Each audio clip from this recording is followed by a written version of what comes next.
Hello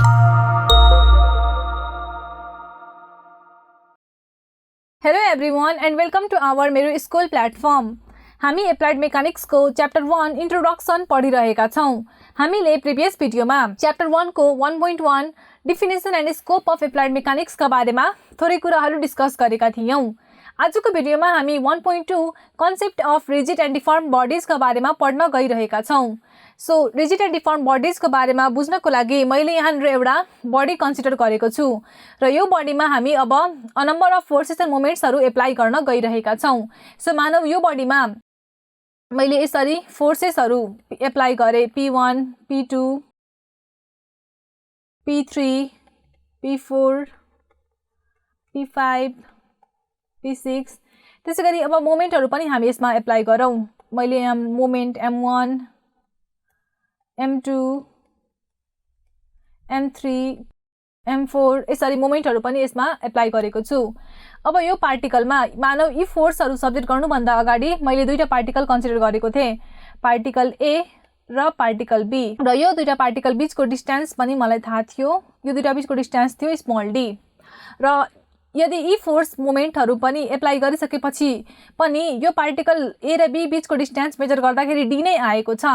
that is even after subjecting this mechanical disturbances the distance between two particles is not changed or the particles positions are fixed, then this body is called rigid body। भनेपछि rigid body भनेको combination of particles whose positions are fixed। rigid body is nothing but just combination of particles whose positions are fixed, or the such body in which distance between two particles any two particles remains constant even after being subjected to a number of disturbances।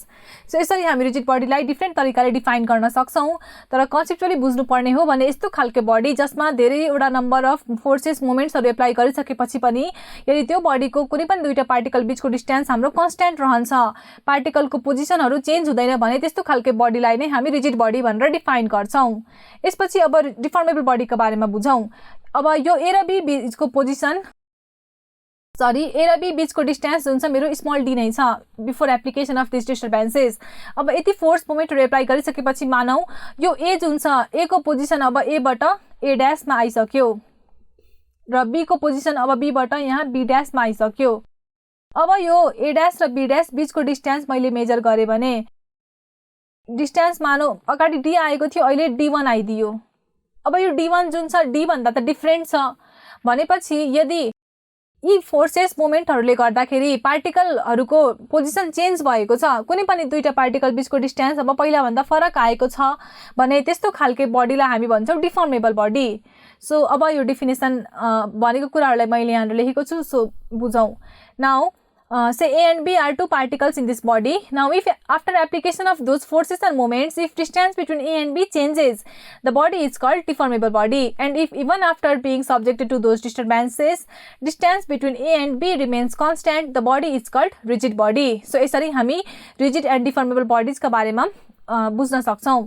अब rigid and डिफर्मेबल बडीको एक्जाम्पलको रूपमा मैले एउटा अझै illustration गर्न गइरहेको छु। So अब हामी एउटा ब्लक कन्सिडर गरौं। यो ब्लक जुन छ यो ब्लक एउटा स्प्रिङले सपोर्ट भएको छ यस प्रकारले। अब यो ब्लकमा मैले यो ब्लकमा दुईटा पार्टिकलहरू यसरी सिलेक्ट गरे। सो ब्लक अलिकति सानो भयो, अलिकति ठूलो ब्लक बनाऊ। अब यो ब्लकमा मैले दुईटा पार्टिकलहरू यसरी सिलेक्ट गरे, पार्टिकल A र पार्टिकल B, र यो दुईटा पार्टिकल बीचको डिस्टेन्स स्मल d छ। र यो स्ट्रिङ जुन छ स्ट्रिङमा पनि मैले के गरे त दुईटा पार्टिकल चुज गरे, पार्टिकल P र पार्टिकल Q, र यो दुईटा बीचको डिस्टेन्स मानव L छ।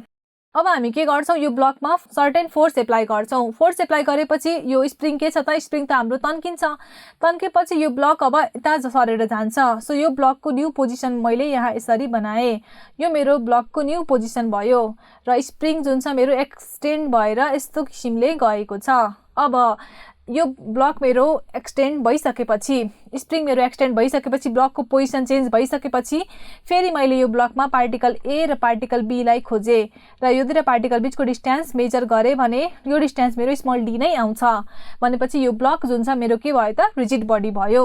तर यो स्प्रिङमा जुन यो पार्टिकल पी र पार्टिकल क्यू थियो यो पार्टिकल पी र पार्टिकल क्यूको न्यू पोजिसन हेर्ने हो भने पी मेरो अब मानौ यहाँ आइदियो पी ड्यासमा, क्यू मेरो मानौ क्यू ड्यास यहाँ आइदियो। यो पी ड्यास र क्यू ड्यास बिचको डिस्टेन्स अब जुन छ पहिला एल थियो भने अब एल भन्दा डिफ्रेन्ट हुन्छ मानौ एल ड्यास आइदियो भनेपछि यो स्प्रिङ जुन छ स्प्रिङ मेरो के भयो त डिफर्मेबल बडी भयो। यो भनेको मेरो best example of rigid and deformable body हो र हामीले यहाँबाट एकदमै क्लियरली बुझ्न सक्छौँ रिजिड एन्ड डिफर्मेबल बडिजको बारेमा। सो यति थियो हाम्रो च्याप्टर 1 को 1.2 रिजिड एन्ड डिफर्म बडिजको बारेमा। अब अपकमिङ भिडियोमा हामी च्याप्टर 1 को part 1.3 fundamental concept and principle of mechanics that is Newtonian मेकानिक्सका बारेमा पढ्नेछौँ र यसरी नै च्याप्टर 1 लाई कन्टिन्यू गर्नेछौँ। Thank you.